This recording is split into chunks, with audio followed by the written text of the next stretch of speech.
Early Church Fathers, September 15th, readings. Origen de Principiis, Book 4, Chapter 1, Sections 1-5. On the Divine Inspiration of Scripture, Part 1. Why I ground this argument in Scripture. When the stakes are eternal, I cannot lean on eyesight or on common sense alone, as if unseen things could be handled like stones. To confirm what I have taught and what I still must teach, I appeal to the one witness that compels a firm, unhesitating assent, Holy Scripture.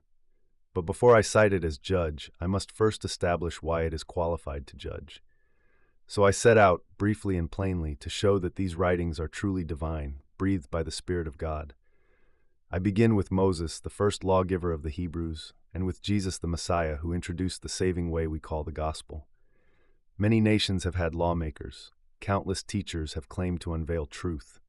Yet I know of no lawgiver who so moved foreign peoples that they abandoned ancestral customs to embrace his law, or who so won their minds that they gladly defended his precepts at the cost of honor, property, even life. Likewise, no philosopher, however fine his arguments, has planted his truth widely across tongues and tribes. They may have wished it, they did not dare attempt it, wisely judging it impossible. But look at what has in fact happened. Across Greece and across every barbarian land, innumerable men and women have left the laws of their fathers and the gods of their cities to keep the law of Moses and to attach themselves to the teaching and worship of Christ. They did so under the hatred of idolaters, under tortures and deaths, and still they treasured his words. This, I say, is the first sign that Scripture is not human but divine. It has done what human wisdom could not do. The Gospel's improbable triumph. Consider how swiftly this worship grew. It advanced by the martyrdom of its confessors, by the pillaging of their goods, by every device opponents could employ, and still it advanced. The teachers were few. They were not orators trained for courts, nor generals with armies, nor magistrates with the sword. Yet the message ran through the world so that Greeks and barbarians, the educated and the simple, bowed to the God revealed through Jesus. From this I draw the straightforward conclusion. This power does not come from human strength. The very words of Jesus make it plain, for he foretold both the resistance and the triumph. You will be brought before governors and kings for my sake, to bear witness before them and the Gentiles. Matthew 10:18. This gospel of the kingdom will be proclaimed throughout the whole world. Matthew 24:14. Many will say to me in that day, Lord, Lord, did we not eat and drink in your name, and cast out demons in your name?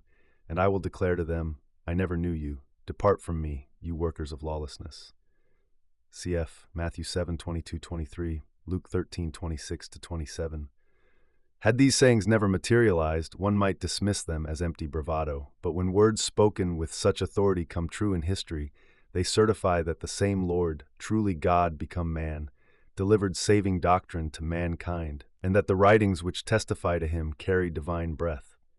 Prophecies that closed the royal line and opened the nations and encore. Let me point to what the prophets announced beforehand. Jacob foresaw that the scepter would not depart from Judah, nor the ruler's staff from between his feet, until he comes to whom it belongs, and to him shall be the obedience of the peoples. Genesis 49:10. Look at the record, and at what is visible even now. From the time of Christ, there have been no kings of the Jews. Their temple, their pride and ornament, has fallen with its altar and priesthood. Hosea spoke truly. The children of Israel shall sit many days without king or prince, without sacrifice or pillar, without ephod or household gods. Hosea 3:4. Some, unwilling to yield, claim a continuing ruler of Judah in their ethnarch or patriarch. But if Hosea is right, and the desolation of altar and sacrifice proves he is, then the scepter has indeed departed.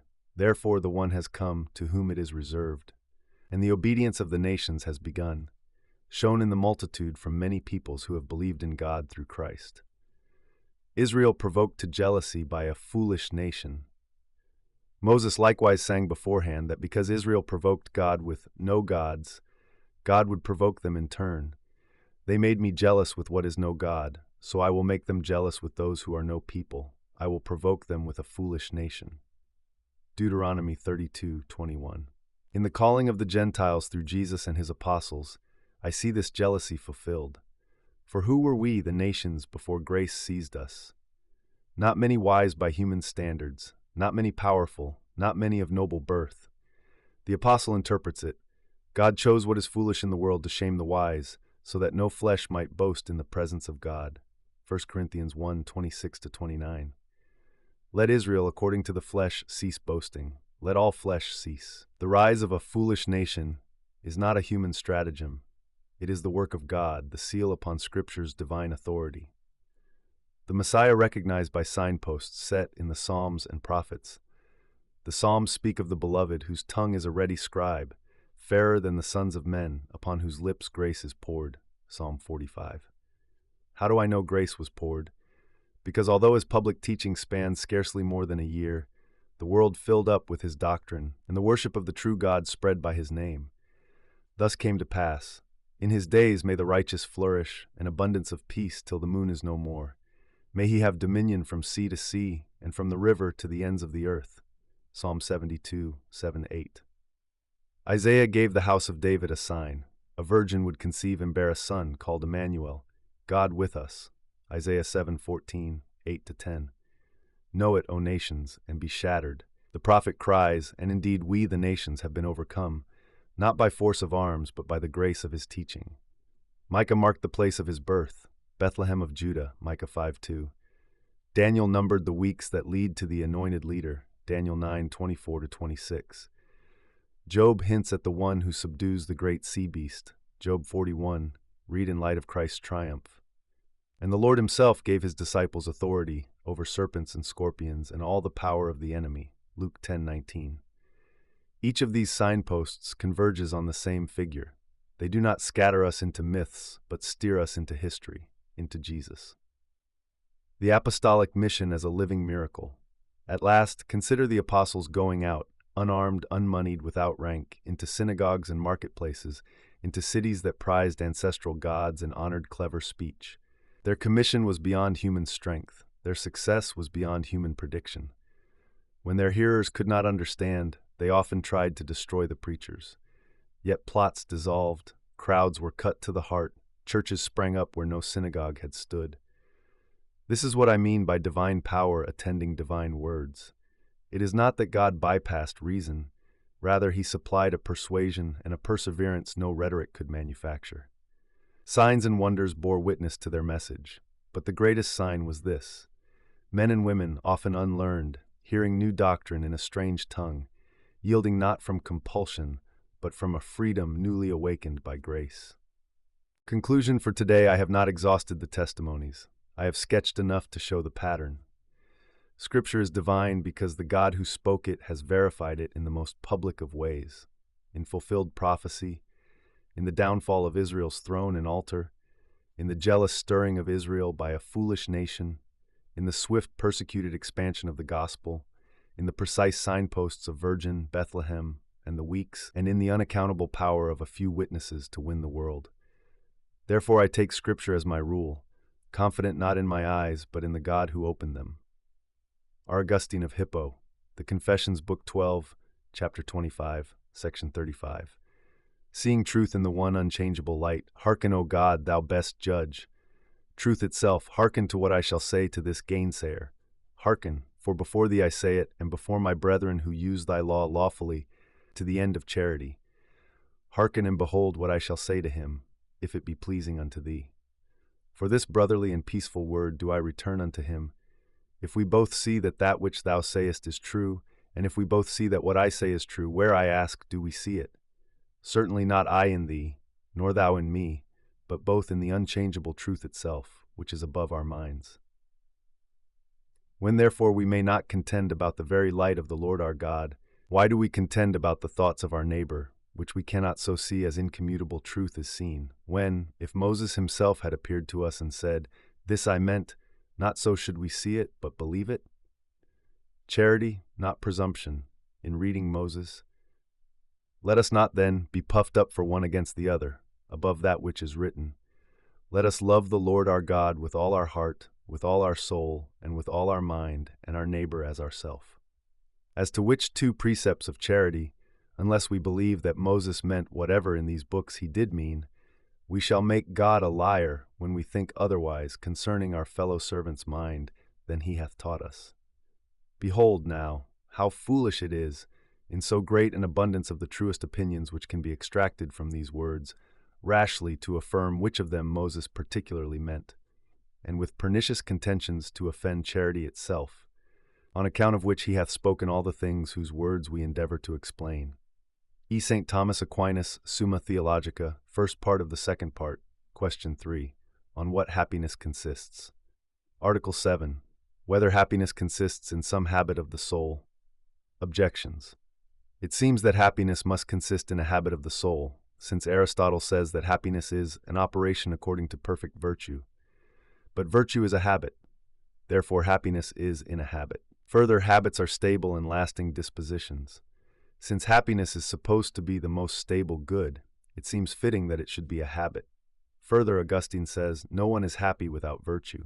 Since virtue is a habit, it seems that happiness must consist in habit. Responsio.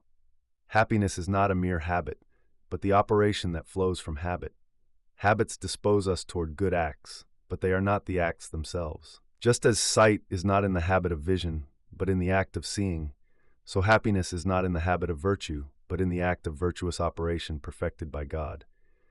Habits make happiness possible, but the reality of happiness is the activity of the soul united with the highest good. Quick summa happiness is not a habit, but the act that follows from habit. Habits dispose. Happiness is the perfected act. Article 8. Whether happiness consists in an act of the intellect or of the will. Objections. It seems that happiness must be an act of the will, since happiness is the supreme good, and good is the proper object of the will. Further, happiness is that which satisfies desire, but desire belongs to the will. Therefore, happiness consists in an act of the will. Further, Augustine says, it is the will by which we are made happy. Therefore, happiness is in the will. Responsio. Happiness is in the intellect rather than the will. The will rests in the possession of the good, but it is the intellect that sees and knows the good as it is. True happiness is the vision of God, the beatific vision. The will delights in this vision, but the essence of happiness is intellectual, to behold God's very essence. The will participates, but the intellect leads. Quick summa happiness is chiefly in the intellect's act of seeing God. The will delights in that vision, but the essence of happiness is intellectual. A story with Caitlin. Caitlin had always been disciplined. She built strong habits, waking early, reading scripture, fasting regularly, practicing patience. Her friends admired her steadiness and often said she must be so happy, living so consistently. And for a while she thought so too. But then she noticed, habits, while good, were not enough. They trained her, yes, but they didn't satisfy her. It was like sharpening a tool without ever using it. Habits pointed to something greater. She began to ask, is happiness in choosing rightly or in knowing rightly? Her will longed for God, but it was when she came before him in prayer, grasping even faintly who he is, that she felt her joy deepen. The will burned with desire, but the intellect saw the flame's source, and in that seeing she began to understand Aquinas' point. Happiness is not in the habits themselves, nor even in the willing, but in the soul's vision of God, and from that vision the will rests in delight.